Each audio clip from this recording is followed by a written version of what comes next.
Sophia had a husband she loved, and in just 300 seconds, she lost everything.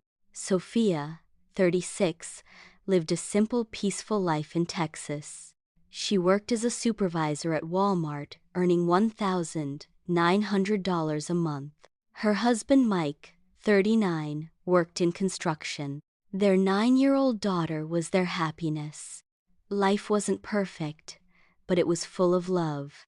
Until one evening, everything ended. Mike was coming home from work. A sudden accident, a brutal crash.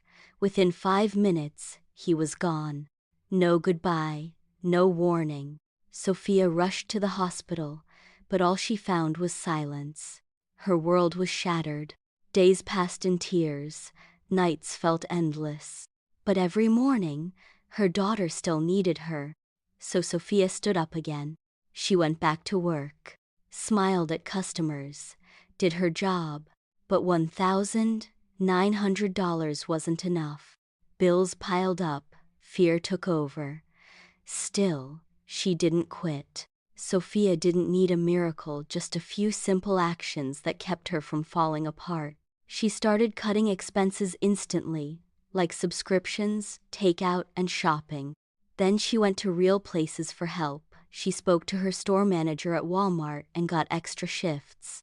Then she went to a local church, community center. They helped with groceries for a few weeks. After that, she contacted her daughter's school office, and they reduced some school costs and provided book support. These small supports didn't make her rich, but they kept her from falling. Months later, life was still hard, but stable. Her daughter smiled again, and Sophia became stronger than her pain. If this hit you, remember this. You don't need a hero to save you. You need a plan and the courage to execute it.